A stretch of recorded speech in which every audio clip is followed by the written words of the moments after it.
ये बिल राजस्थान भिक्षु क्षेत्रों के स्थावर संपत्ति के अंतरण का प्रतिषेध और परिसरों से किराएदारों को बेदखली से संरक्षण के लिए उपबंध विधेयक 2026 मेरे समझ से परे है कि इस बिल की आवश्यकता क्यों पड़ी। यहाँ राजस्थान बहुत ही शांति प्रिय है और इसमें किसी तरीके की कोई बात आज की तारीख तक आई नहीं। ये बिल केवल और केवल सभापति महोदय इसलिए लाया गया है कि गुजरात की अंदर बिल है और वहाँ पर आराम से सत्ता चल रही है। एक धार्मिक उन्माद फैला करके ऐसे बिल ला करके एक माहौल बना करके और बहुसंख्यक वोटों को अपनी तरफ करके और सरकार में काबिज रहना है, ये इनके प्रकार है। इसलिए वहाँ और वो मॉडल यहाँ पर आप अडॉप्ट करने जा रहे हो। एक तरीके से जमीन जायदाद के ऊपर नजर सरकार की हो तो इससे बड़ा कोई दुर्भाग्य कोई हो नहीं सकता प्रदेश का कि सरकार ये चाहे कि कौन जमीन बेचेगा, कौन जमीन खरीदेगा, कहाँ की जमीन कीमती है, कहाँ मुझे इसको जो है वो क्षेत्र घोषित करना है और डिस्टर्ब एरिया घोषित करना है, किस अधिकारी को वहाँ लगाना है, कौन अधिकारी उसकी कीमत तय करेगा, बेचेगा नहीं बेचेगा, खरीदेगा नहीं खरीदेगा, इसकी अनुमति देंगे। ये सारे के सारे अधिकार जो हमें संविधान से हमें हर नागरिक को प्राप्त हुए हैं उन के ऊपर सरकार का नियंत्रण करना और सरकार का इस तरीके से भ्रष्टाचार का बढ़ावा देने के लिए और उस क्षेत्र को शांत क्षेत्र को अशांत करने का एक षड्यंत्र इस बिल के माध्यम से सरकार करने जा रही है। इसका मैं पुरजोर शब्दों में आप देखिए सर, धारा 3 क्या कहती है, अपनी मर्जी से डिस्टर्ब एरिया निर्धारित करेगी। कोई कुछ नहीं, जो सरकार को लगेगा। एक समुदाय विशेष, कौन सा समुदाय आप इस बिल में किया क्या एक जगह 90% माइनॉरिटी के लोग रहते हैं, एक ऐसा मोहल्ला है जिसमें 98% हिंदू कम्युनिटी के लोग रहते हैं, तो क्या वो माइनॉरिटी वाला ही होगा या हिंदू वाला होगा या नहीं होगा? कम से कम किसी समुदाय विशेष को आप इंगित करना चाहते हैं, आपकी मंशा क्या है? वो अगर कानून बनाने जा रहे हैं तो उस कानून के अंदर आपको मंशा अपनी स्पष्ट करनी पड़ेगी। ये मैं निवेदन करना चाहता हूं जो इन्होंने नहीं की है। बेचान पे रोक लगा दी, अधिकार वही कीमत तय करेगा तो मोल भाव बढ़ेगा, फिर वो ब्यूरोक्रेसी असीमित अधिकार वाली बात जो कल भी मैं कह रहा था, अभी आगे एक नमूना देख ही रहे थे क्या क्या हाल है, क्या मंत्रियों के, क्या सरकार के, क्या सीएमओ के इन अधिकारियों ने हाल कर रखे हैं। मैं समझता हूं कि ये बहुत बड़ी बात है। भ्रष्टाचार के दरवाजे खुल जाएंगे। धारा 5 जो कह रही है कि एसडीएम ही करेगा और एक कोर्ट में भी नहीं जा सकते, कोर्ट में भी नहीं जा सकते आप, आपको ही अधिकार हो गया। सरकार से ज्यादा कुछ भी नहीं। सरकार मीन्स ब्यूरोक्रेट, कौन मुख्यमंत्री कौन मंत्री कितनी चलती है कितनी नहीं चलती है सबको पता है सर। इसलिए मैं ये कहना चाहता हूं कि आप समुदाय विशेष को टारगेट करके एक एरिया यहाँ डिस्टर्बेंस लाना चाहते हैं, जो शांत क्षेत्र है उसको डिस्टर्ब करना चाहते हैं, गोलमाल परिभाषा देकर के क्या करना चाहते हैं। सरकार का फैसला इस कानून में ये कर दिया कि अंतिम होगा, तो मैं समझता हूं कि अंतिम होगा। सरकार संपत्तियों का रजिस्ट्रेशन भी अनिवार्य कर दिया, किसी के पास पट्टा है किसी के पास नहीं है, किसी ने रजिस्ट्रेशन कराया नहीं कराया, ये सारी बातें कुल मिलाकर के मैं ये कहना चाहता हूं कि इस बिल के माध्यम से गुजरात से पर्ची आई दिल्ली होते हुए, लेकिन ये हमारे संवैधानिक जो अधिकार हैं उसको चुनौती दी गई है। माननीय सभापति महोदय, अनुच्छेद 19(1) अशांत क्षेत्र के नाम से विशेष समुदाय विशेष को करके संपत्ति बेचने का और रखने का, व्यवसाय करने का जो हमारा संवैधानिक राइट है उसको आप लोग खत्म कर रहे हो। अनुच्छेद 301 संपत्ति का जो हमारा अधिकार है उसके ऊपर भी आप मॉनिटरिंग बैठाने का काम कर रहे हो। अपने विवेक से अशांत क्षेत्र घोषित कर दोगे, अपनी मर्जी का एसडीएम लगा दोगे, कहोगे भैया ये माल इतने में आना चाहिए, ये माल में इतना मेरा कमीशन होना चाहिए, तो ये इस तरीके की बात कर दिया। अनुच्छेद हमारा जो कॉन्स्टिट्यूशन है वो दिन दिन उसको तोड़ने की साजिश तो ऊपर से डबल इंजन की सरकारें कर ही रही हैं, लेकिन अनुच्छेद 14 जो हमें समानता का अधिकार देता है उस समानता के अधिकार को खत्म करने के लिए आप किसी भी निवासियों को संदिग्ध श्रेणी में डाल करके उसको अपमानित करने का काम कर रहे हों और उनको अशांत करने का काम कर रहे हों। मैं समझता हूं कि केवल भौगोलिक या जनसांख्यिकीय आधार पर भेदभाव करना धारा अनुच्छेद 14 की कसौटी पे खरा नहीं उतरता है। संघवाद और राज्य की शक्तियों का दुरुपयोग करने के लिए ये बिल लाया गया है। जिम्मेदारी से भाग रही है कि लॉ एंड ऑर्डर मेंटेन करना सरकार का काम है, 70 साल से कर रही है। आपने ऐसी क्या बात है, आप कर नहीं पा रहे हो, इसलिए जमीनों के अंदर आपकी नजर हो गई और नजर होकर के एक बिल ला करके आप इस तरीके का काम करना चाह रहे हो। मैं इंस्पेक्टर राज को बढ़ावा मिल जाएगा माननीय सभापति महोदय। किराएदारों के संरक्षण के नाम पर एक नया संकट आप लोग पैदा कर रहे हो, ये बहुत गलत बात है। संपत्ति के मालिकों को आप शोषण करने की दृष्टि से आपने विवादों को बढ़ाने के लिए ये कानून लेकर के आए हो। इसलिए मैं रेट कंट्रोल, जब किराएदार के लिए रेट कंट्रोल एक्ट पहले से मौजूद है उनकी रक्षा करने के लिए, उनके अधिकार तय करने के लिए, तो मैं समझता हूं कि इस बिल को लाने का क्या औचित्य है।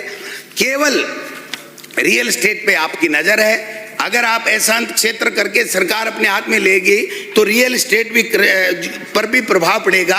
जो रियल एस्टेट बूम पे है वो बिल्कुल डाउन चला जाएगा, लोग गरीब और ज्यादा तकलीफ में आ जाएंगे, भ्रष्टाचार बढ़ जाएगा और न्यायिक जांच कोई नहीं, न्यायालय कोई नहीं, सब कुछ सरकार और उस अधिकारी कलेक्टर और एसडीएम के ऊपर हो जाएगा। केवल पंजीकरण की पारदर्शिता भी सुनिश्चित करने के लिए इसमें कोई प्रावधान नहीं है। न्यायिक जांच का कोई वो नहीं है। कौन सा एरिया को आप डिस्टर्ब मानोगे उसका कोई आंकड़ा होगा, कोई सर्वे होगा, क्या होगा क्या नहीं होगा, ये भी इस बिल के अंदर नहीं है। रेट ट्रिब्यूनल को भी अगर आप इसको ठीक करना चाहते हैं तो रेट ट्रिब्यूनल को भी आप मजबूत करिए, उसको लेकर के आइए। स्वतंत्र डिस्प्यूट रेजुलेशन बोर्ड बनाने की यहाँ पर आवश्यकता है। मैं कहना चाहता हूँ ये ठीक नहीं है माननीय सभापति महोदय। विशिष्ट समुदाय की घेराबंदी करने का काम आप कर रहे हैं, भाईचारे को अपूर्णीय क्षति होगी। जो गंगा जमनी तहजीब हमारी है उसको आप खत्म करना चाहते हैं। केवल युवाओं को नौकरी में भेदभाव करना पड़ेगा, लोगों की शादियां नहीं होगी कि आप तो डिस्टर्ब एरिया में रहते हो, आपके यहाँ हम बच्ची नहीं देंगे, उसके और उसकी इमेज में भी फर्क पड़ेगा कि आप कहाँ रहते हो, कि जयपुर में रहता हूँ। जयपुर में कहाँ रहते हो? ओ साहब हम तो उस डिस्टर्ब एरिया में रहते हैं। तो उस एरिया में रहते हो तो आपकी छवि के ऊपर भी मैं समझता हूँ कि फर्क पड़ेगा। रिश्ते भी तार तार होंगे, हर आदमी शक की दृष्टि से देखेगा। आपस में जो गंगा जमनी तहजीब है, हिंदू मुस्लिम सिख ईसाई सारे के सारे भाईचारे के साथ में रहते हैं। आज देख सकते हो, मैं समझता हूँ उस पर भी आप लोग उसके भी दाग लगाना चाहते हो। और दूसरा मैं ये कहना चाहता हूँ, कोई व्यक्ति व्यापार करने के लिए ऋण लेगा, एजुकेशन के लिए ऋण लेगा, उसके लिए भी आपने उसको जो है वो कर दिया है। और कलेक्टर की अनुमति अनिवार्य होगी, अधिकारियों की अनुमति अनिवार्य का मतलब 100% भ्रष्टाचार। ये हो क्या रहा है, हम कर क्या रहे हैं?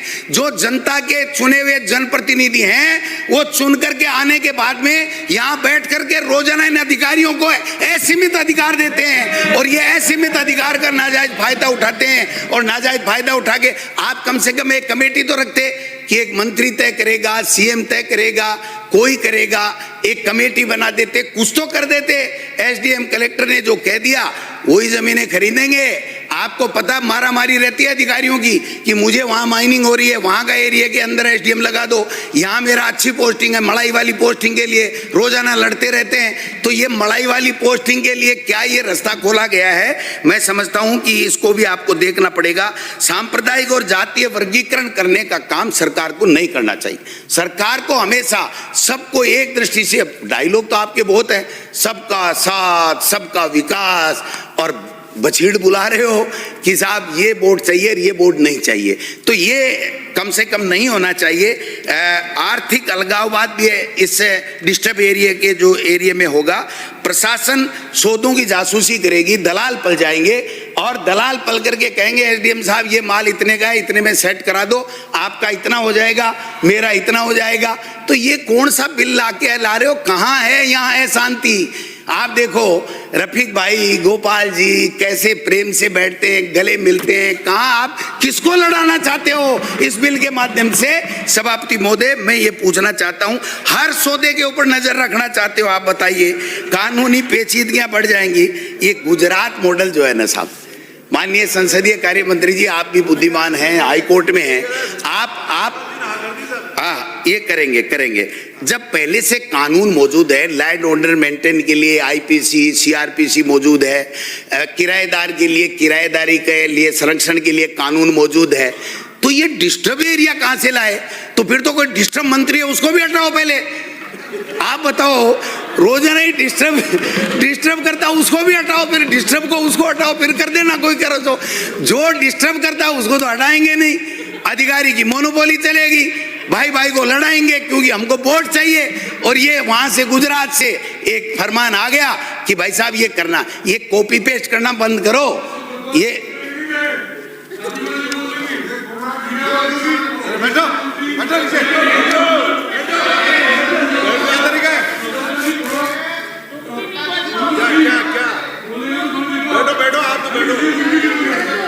माननीय सभापति महोदय, ये देखो, मैं इनका बुरा नहीं मानता, आपके साथ जो चोट हुई ना, भगवान किसी के नाम नहीं करे। आप यूडीएच मंत्री रहे हुए और खर्रा साहब के सामने ईओ के लिए गिड़गिड़ा रहे हो, इससे बड़ी शर्म की बात कोई हो ही नहीं सकती। मित्र हैं आपके, कर देते हैं, कहते ही कर देते हैं, लेकिन गिड़गिड़ाया मत करो। ये इसमें मैं इतना ही कहना चाहता हूं, लास्ट में मैं कंक्लूड करूंगा, क्योंकि स्पीकर साहब ने कह दिया और मैं नहीं चाहता, क्योंकि हमारा देखे सीधी सी बात है, बिल पे बोलने का हमारा अधिकार होता है, और बिल पे बोलने का अधिकार होता है तो उसको आप कर्टेल नहीं कर सकते। फिर भी स्पीकर का आदेश है, और आप बैठे हो तो कल भी आप ठीक ठाक ही बैठे थे, आज भी आप ठीक बैठे हो। मैं तो इतना कहना चाहता हूं कि इस राजस्थान को आग लगाने की जरूरत क्या है? वैसे ही आप तो सरकार में हो, इसको क्यों डिस्टर्ब करना चाहते हो ये तो बता दो मेरे को। और अगर नहीं तो मंत्री जी जवाब दे देना कि ये जो डिस्टर्ब एरिया कौन सा होगा, एक समुदाय विशेष कौन सा है जिसको आप डिस्टर्ब करना चाहते हो। उन संपत्तियों को किस तरीके से 3 साल तक मर्जी है जितना करोगे, 5 साल तक बढ़ा सकते हो, 10 साल भी बढ़ा सकते हो। काका जी का बाड़ा है क्या जो बढ़ा दोगे? चाहे जैसे बढ़ा दोगे, हम आ जाएंगे 2028 में और इस बिल को वापस खत्म करेंगे। मैं ये कहना चाहता हूं, कांग्रेस भाईचारे में विश्वास करती है, इस तरीके से जमीनों की खरीद फरोख्त और अपने वोटों की फसल काटने के लिए भाई को भाई से लड़ाने में विश्वास नहीं करती है। ये मैं कहना चाहता हूँ। डोटासरा जी, आपकी सरकार डिस्टर्ब थी, इसलिए विपक्ष में बिठा दिया आपको। आपकी सरकारी डिस्टर्ब थी भाई साहब, हमने आपको विपक्ष में बिठा दिया। हमने तो बहुत जोर लगाया, लेकिन ये उत्तर भी का मेरी बारी राजस्थान में है, मैं क्या करूं? अब हमको उधर जाना है, आपको इधर आना, तय बात है। अब भाई मैं क्या करूं? हमने तो बहुत अच्छे काम किए, सदस्य ऐतिहासिक आदेश की पालना, हमने ऐतिहासिक काम किए थे, लेकिन भगवान को राजस्थान की इस परंपरा को तोड़ना नहीं था, इसलिए उन्होंने उत्तर बीका मेरी बारी कर दी। अब आप निश्चित कर लेना, गिण के निकाल लेना, 2.5 साल ही है मुश्किल से, जो करना है कर लो। और ये जो बेलगाम अधिकारी है ना, इनके ऊपर अंकुश लगा दो अगर कुछ करना चाहते हो तो, नहीं कुछ भी नहीं करने देंगे आपको। अब क्या बताऊं साहब, कोर्ट को हटा करके सरकार जमीनों की खरीद फरोख्त में, सरकार भाई को भाई लड़ाने में आ जाए, तो ऐसी सरकार की जितनी निंदा की जाए उतनी कम है। ये बात कहना चाह रहा हूं। बैठ जाऊं? आपके जज गई, एक बार मुस्कुरा के कहो बैठो। विराजो। Thank you. श्री डूंगरराम जी गेदर। धन्यवाद सभापति महोदय, आपने मुझे राजस्थान विक्षुब्ध क्षेत्रों में स्थावर संपत्ति के अंतरण का प्रतिषेध और किराएदारों को बेदखली से संरक्षण विधेयक 2026 पर बोलने का अवसर आपने दिया। यह विधेयक सरकार को, इस विधेयक के माध्यम से सरकार को यह अधिकार दिया है कि किसी भी क्षेत्र को विक्षुब्ध घोषित कर सकती है। एक बार यदि कोई क्षेत्र अशांत घोषित हो गया तो उस क्षेत्र में किसी भी स्थावर संपत्ति का अंतरण उपखंड अधिकारी की पूर्व अनुमति के बिना नहीं किया जा सकेगा। यह घोषणा 3 वर्ष तक प्रभावी रह सकती है और राज्य सरकार चाहे तो इसकी अवधि आगे भी बढ़ा सकती है। ये जो पूरा का पूरा विधेयक है वो राजस्थान में गड़बड़ी पैदा करने वाला है, राजस्थान में बेदखली पैदा करने वाला है और राजस्थान के अंदर सामाजिक जो सद्भाव है उसको बिगाड़ने वाला है और सांप्रदायिकता को बढ़ावा देने वाला है। और यह जो पूरा का पूरा विधेयक है वो गुजरात मॉडल पर आया है।